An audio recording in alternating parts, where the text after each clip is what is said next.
नमस्कार दोस्तों, welcome to Manish online GS platform पर। हम आपके सामने उत्तर प्रदेश ग्राम विकास अधिकारी, ग्राम पंचायत अधिकारी हिंदी के टॉप 25 क्वेश्चंस प्रोवाइड करा रहे हैं। कोशिश करेंगे कि रोज़ आपके 25 क्वेश्चन पर डे आपको दिया जाए, जिससे आपकी तैयारी अच्छी से अच्छी बनी रहे। वीडियो एग्ज़ाम 2018 में कराया गया था और इस एग्ज़ाम में बड़ी स्तर पर धांधली हुई थी। एसटीएफ के द्वारा इसकी जाँच कराई गई और इस जांच में पाया गया कि इसमें काफ़ी बड़े स्तर पर धांधली हुई थी और फिर गवर्नमेंट के द्वारा इसे रद्द कर दिया गया। अब पुनर्परीक्षा इसकी कराई जा सकती है अप्रैल या मई के फर्स्ट वीक में। तो आप जितने से अच्छे हो सके आप अपनी तैयारी को बनाए रखें।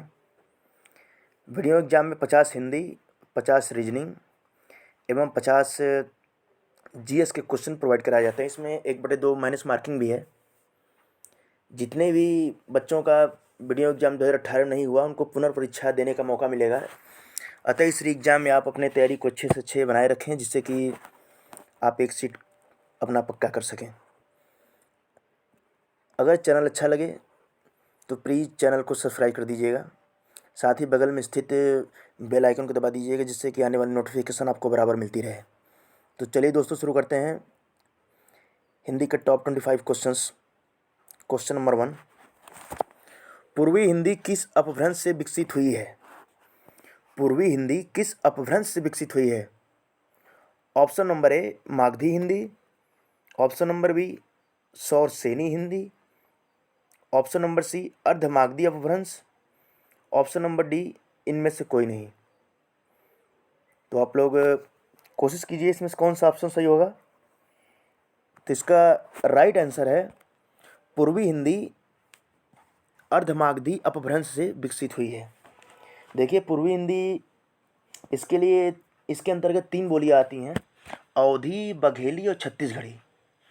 और जो सौरसेनी अपभ्रंश है, सौरसेनी अपभ्रंश से पश्चिमी हिंदी, राजस्थानी एवं गुजराती विकसित हुई है। और मागधी हिंदी की बात करें तो मागधी हिंदी बिहार, उड़िया, बांग्ला व असमिया में प्रचलित है। इस प्रकार फर्स्ट का उत्तर होगा अर्धमागधी हिंदी।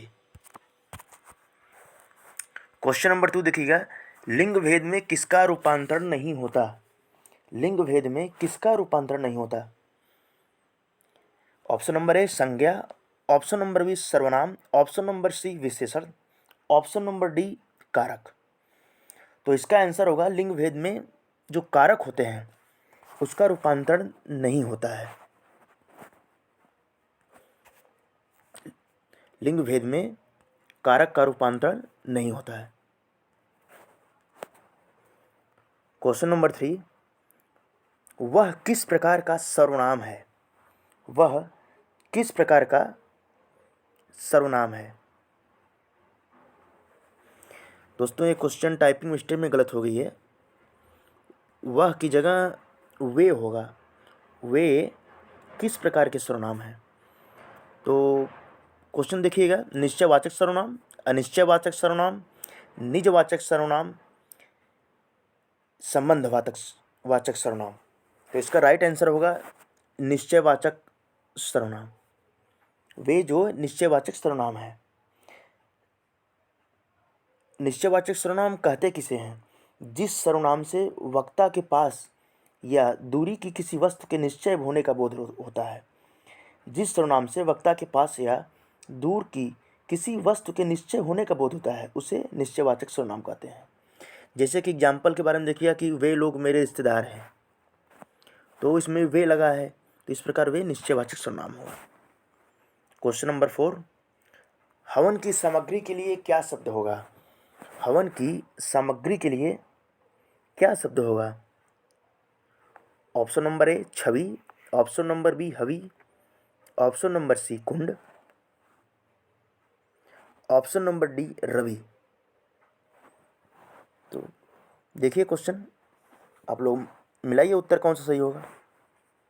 इसका राइट आंसर होगा ऑप्शन नंबर बी हवि। जो हवन की सामग्री के लिए हवि शब्द का प्रयोग करते हैं। क्वेश्चन नंबर 5, सम उपसर्ग से निर्मित शब्द है। सम उपसर्ग से निर्मित शब्द है? ऑप्शन नंबर ए संकीर्ण, ऑप्शन नंबर बी विकीर्ण, ऑप्शन नंबर सी विकिरण, ऑप्शन नंबर डी इनमें से कोई नहीं। तो सम उपसर्ग से निर्मित कौन सा शब्द है? इसका आंसर हो जाएगा संकीर्ण। संकीर्ण का अगर संधि विच्छेद आप करें तो सम धन किरण, समधन किरण। नेक्स्ट देखिएगा, राजपुत्र में कौन सा समास होगा? काफ़ी सिंपल क्वेश्चन है। राजपुत्र में कौन सा समास होगा? ऑप्शन नंबर ए तत्पुरुष समास, ऑप्शन नंबर बी कर्मधारय समास, ऑप्शन नंबर सी बहुव्रीहि समास, ऑप्शन नंबर डी द्वंद्व समास। तो जल्द से मारिए क्वेश्चन, आप जल्द से उत्तर दीजिएगा कि कौन सा इसका आंसर सही होगा। तो राजपुत्र का अगर आप संधि विच्छेद कीजिए तो क्या होगा? राजा का पुत्र, अर्थात इसका आंसर होगा तत्पुरुष समास, राजा का पुत्र।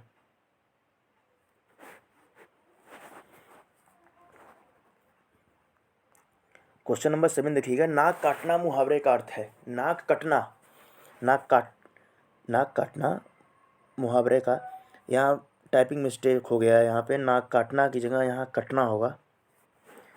इसका आंसर आप लोग दीजिएगा, खून बहना, बदनामी होना, नुकसानी होना या इज्जत करना।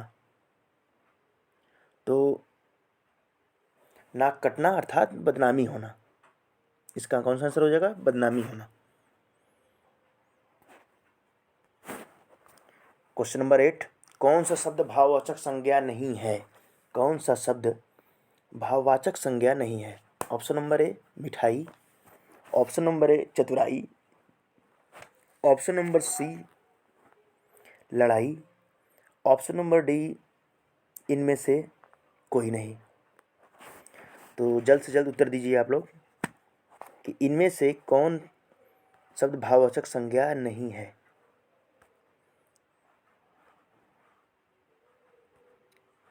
इसका आंसर हो जाएगा मिठाई। जो मिठाई है वो भाववाचक संज्ञा नहीं है।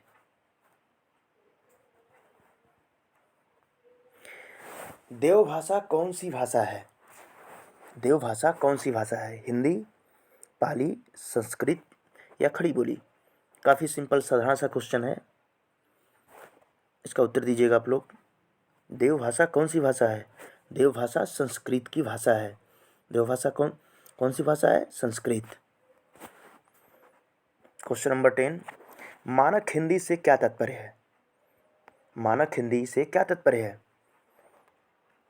ऑप्शन नंबर ए साहित्यिक पुस्तकों की भाषा, साधारण बोलचाल की भाषा, शिष्ट और सुशिक्षित लोगों की भाषा या केवल पढ़ाई लिखाई के काम में लाई जाने वाली भाषा।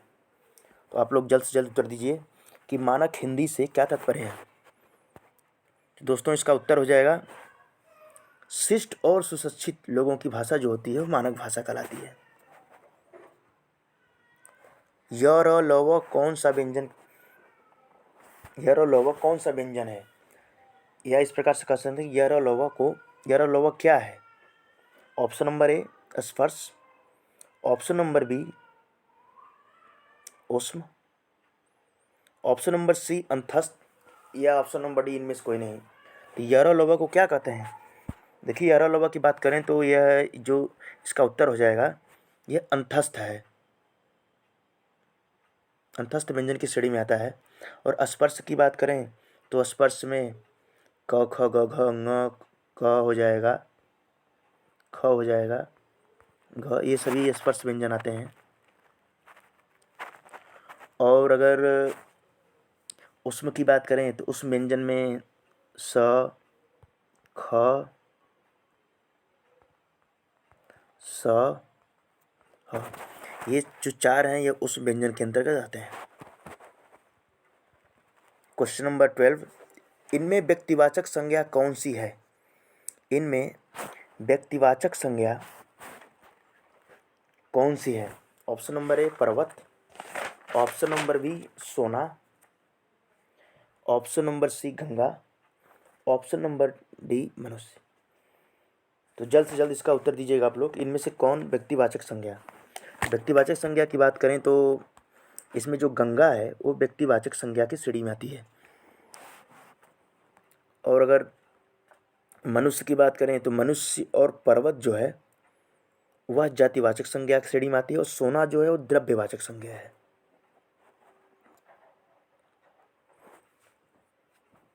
क्वेश्चन नंबर 13 की बात करें तो ड अक्षर व्यंजनों के किस वर्ग में आते हैं?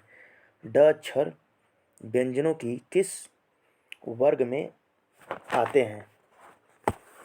तो ड अक्षर की बात करें तो इसका आंसर हो जाएगा, जो ड अक्षर हैं वो ऑप्शन बाई मिस्टेक की वजह से गलत हो गया है इसका, तो इसकी हम ट की जगह आप ट बना लीजिएगा। ट जो ड अक्षर होते हैं वह ट व्यंजनों के वर्ग में आते हैं, जैसे कि ट, तो ट वर्ग में आते हैं। क्वेश्चन नंबर 14, मैं नीर भरी दुख की बदली किसकी रचना है? काफ़ी इंपॉर्टेंट क्वेश्चन है ये, हो सके तो कुछ क्वेश्चंस को आप नोट डाउन भी कर लीजिएगा, ये इंपॉर्टेंट क्वेश्चन है। मैं नीर भरी दुख की बदली किसकी रचना है? Option number A Mirabai, option number B Mahadevi Varma, option number C Subhadra Kumari Chauhan, option number D Kabirdas. इसका आंसर हो जाएगा मीराबाई। मैं नीर भरी दुख की बदली मीराबाई की रचना है।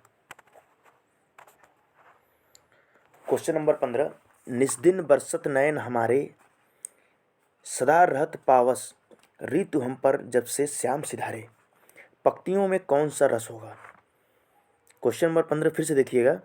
निस्दिन बरसत नयन हमारे, सदा रहत पावस ऋतु हम पर जब से श्याम सिधारे, पंक्तियों में कौन सा रस होगा? तो इसका जल्द से जल्द उत्तर दीजिएगा आप लोग, इसका आंसर कौन सा होगा?